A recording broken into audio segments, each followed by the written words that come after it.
নমস্কার বন্ধুরা, তোমাদেরকে কি বলবো। আজকে আমার শেরুর মহা বিপদ। হ্যাঁ, মানে কি বলার, আর আমার কোনো ভাষা নেই। তো আমি এটাই বলতে চাচ্ছি। বাবা একটু লাইটের দিকে অন্ধকার হবে না? না, ঠিকই আছে। ঠিক আছে। তো মানে কি বলবো আর, মানে কোথার থেকে যে শুরু করব। দাঁড়াও বাবা, দাঁড়াও দাঁড়াও। আর মানে এত বিপদ, মানে যে আমরা মানে স্বপ্নেও কল্পনা করতে পারিনি যে ওর জীবনে একটা এত বড়, এইটুকু বয়সে এত বড় বিপদ আজকে ঘটবে।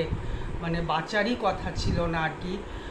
হচ্ছে আমি এত কথা বলতে পারছি না। মানে আমাদের মানে সবারই মনের অবস্থা খুব খারাপ। হ্যাঁ, আর বলো না, হঠাৎ করে মানে প্রচণ্ড ঝড়ের মতন, আমি তো আজকে ব্লগ করিনি, ঝড়ের শরীরটাও আমার অত ভালো না। তো ঝড়ের মতন তৈরি হয়েছিল, ঝড় হয়েছেও। তা এর মধ্যে আমার বড় ছেলে, ছোট ছেলে ওকে নিয়ে ছাদে গেছে। হ্যাঁ, কোন ফাঁকে যে দেখো ছাদের থেকে ও বেরিয়ে, দরজাটা খোলা ছিল, একদম মাঠ বরাবর চলে গেছে জানো। তখন আমি খাচ্ছি, ভাতের থালা নিয়ে আমি বারান্দায় এসে ওকে সমানে ডেকে যাচ্ছি, আয় আয় আয়। আর জানি দৌড়াতে গেলে ও সমানে পেছনে দৌড় দিবে। তো ভালো করে ডেকে যাচ্ছি, কিছুতেই আসছে না জানো। তারপরে যাই হোক ওর বাবাও ডাকলো, দুই ছেলে ওপর থেকে ডাকলো। তারপরে ওরা যেতে গিয়ে ওরা যাচ্ছে, ছোট ছেলে বড় ছেলে। তো গিয়ে দেখে, মানে কি বলবো, আমি অল্পতেই বলে দিচ্ছি বন্ধুরা, গিয়ে দেখলো যে এরকম তখন ঘুরঘুটা অন্ধকার ঝড় হচ্ছে জানো। গিয়ে দেখে রুবু কি দেখলো, মারপিট করছে। হ্যাঁ, মারপিট বলতে মানে একটা কুকুর হচ্ছে নিচে, তার উপরে রাস্তার কুকুর, তার উপরে হচ্ছে শেরু, তার উপরে আরেকটা কুকুর। যাই হোক সেইভাবে তো বাড়িতে নিয়ে আসা হলো বন্ধুরা। তো বাড়িতে নিয়ে এসে বললাম যে লাইফ বয় সাবান, তো দেখা টাকা হলো ওকে কামড়েছে নাকি। তো দেখলাম যে না, কামড়ায়নি। তারপরে ওকে দুইজনে মিলে তখন 3:30 4টে বেজে গেছে। হ্যাঁ, ভালো করে সাবান টাবান দিয়ে স্নান করালো। তো যাই হোক ভাবছি কিছুই হয়নি, ওদের সাথে মিশছে ভালো। বসো বাবা বসো। তো ওদেরকে আর কি তোমার সাবানটা দিয়ে চান করিয়েছে আর কি। তো যাই হোক এরপরে তো তোমার কিছুক্ষণ বাদে ছোট ছেলে দৌড়ে ওকে নিয়ে এসে বললো, মা কানের এই পাশটা তোমাদের দেখাবো, দাঁড়াও, যে সমানে রক্ত পড়ছে। দেখলাম তখন বেজে গেছে 5:30। তারপরে দেখি যে ওই জায়গাতে মানে তোমার একদম গর্ত করে এতখানি ওই রাস্তার কুকুর ওকে কামড়ে ধরেছে, বুঝছো।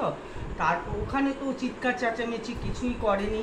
সঙ্গে সঙ্গে তোমার ডাক্তার দেখানো হলো, মানে ডাক্তারকে ফোন করা হলো, উনি আবার যাই হোক ব্যস্ত ছিল। তারপরে সেই মোবাইল লোকেশান দিয়ে টিয়ে তারপরে ওই দুই ছেলে 7:30, কয়টা বাজে তখন ভাবে, 7:45 যখন গেলি না, সেই 7:45টার সময় আজকে বন্ধুরা, সেই 7:45টার সময় গিয়ে তারপরে সমস্ত ওষুধপত্র, ইঞ্জেকশান, সেই জায়গা স্প্রে করা, বুঝছো। এখনও মানে তোমার 1 মাস ভরা ইঞ্জেকশান চলবে।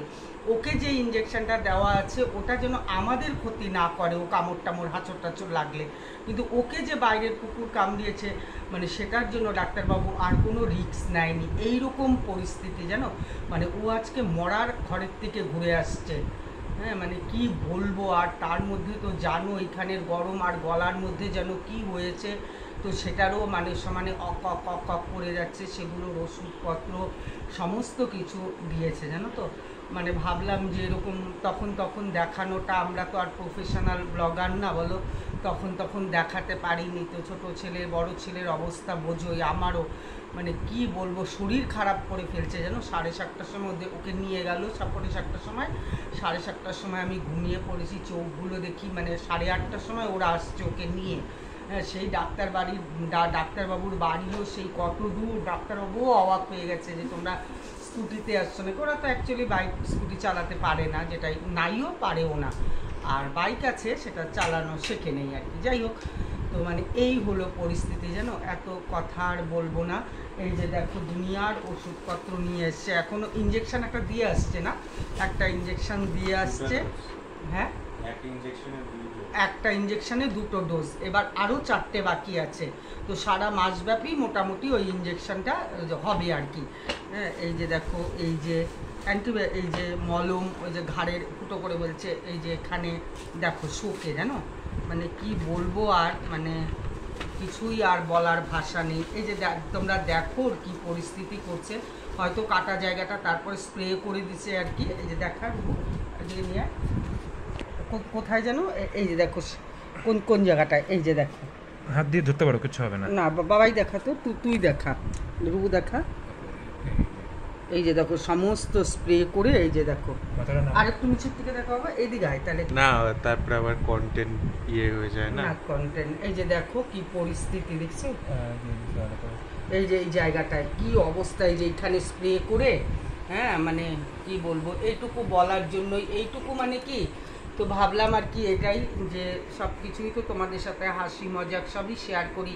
মানে আজকে যে একটা কি মহা বিপদের দিন গেল আর কি, মানে কি বলবো, আর তৎক্ষণাৎ যদি না নিয়ে যাওয়া হতো আজকে বোধহয় ওকে বাঁচানোই যেত না। হ্যাঁ মানে কিছু বলার নেই, এইটুক বলার জন্যই তোমাদের কাছে আসছি আর কি। হ্যাঁ, তো রাখি, সবাই ভালো থাকো, সুস্থ থাকো। আর আমাদের তো এরকম পরিস্থিতি দেখলাম, আবার বোধহয় 3-4 দিন পরে না, হ্যাঁ আবার সোমবার দিন আছে ওর। হ্যাঁ মানে এই করে করে গোটাটা মাসই এখন দিতে হবে জানো, মানে কি বলবো। আর আমি ডেকে যাচ্ছি সমানে যে আয় আয়, যাবি না যাবি না, আমি যত ওকে ডেকে যাচ্ছি ও তত দৌড়াচ্ছে। ভাবর মানে রাস্তার কুকুর, ওরাও তো পশু, যাই হোক কতখানি হিংস্র হয়ে এই জায়গাটাতে এমনভাবে কামড় দিয়ে ধরলো যে মানে যাবা না যাবা না যাবা না, যে মানে এত মানে হিংস্র হয়ে ধরছে যে ও ভাবছে খেলাধুলা জানো, ও অ্যাকচুয়ালি মারামারি তো করে না। হ্যাঁ, তো বাড়িতে তো ও তো ভাবছে খেলাধুলা হচ্ছে বোধহয়। এখন ওই যে ভাত খাইয়ে দিলাম, খাইয়ে যে ওষুধ টষুধ খাইয়ে দেওয়া হয়েছে, স্নান করতে না করেছে 3 দিন ধরে। হ্যাঁ কি বলবো। আর তাহলে বন্ধুরা রাখি, আর কিছু বলার নেই, এইটুকুই তোমাদেরকে বলার জন্য আসছি যে মানে শেরু আজকে মৃত্যুর মুখের থেকে ঘুরে আসছে। মেরেও ফেলতো যদি তৎক্ষণাৎ ছোট ছেলে ঝাঁপিয়ে না পড়তো। হ্যাঁ, ও গিয়ে ঝাঁপিয়ে পড়ার পরে মানে ওকে বাঁচানো গেছে, বুঝছো, না হলে আজকে শেরু মানে মৃত্যুর মুখের থেকেই ঘুরে আসছে। তাহলে রাখি বন্ধুরা, সবাই ভালো থাকো, সুস্থ থাকো, এইটুকুই আমার বলার ছিল। হ্যাঁ, তো আসি আমি। সেই সময় তোমাদেরকে আবারও বললাম দেখাতে পারতাম, কিন্তু আমাদের হাত পা মানে কাঁপছিল, ছোট ছেলে তো প্রায় কান্নার অবস্থা, কি করবে দিশা বিশা পাচ্ছে না। হ্যাঁ, তারপরে 2 ভাই মিলে দৌড়াতে দৌড়াতে দৌড়াতে দৌড়াতে এই গরমে নিয়ে গেছে, বুঝছো। তাও তো মানে এগুলো এখানে না, অনেক দূরে। তাহলে রাখছি বন্ধুরা, সবাই ভালো থাকো, সুস্থ থাকো। আর শেরুর জন্য একটু প্রার্থনা করো, শেরু যেন তাড়াতাড়ি সুস্থ হয়ে যায়। তাহলে আসছি।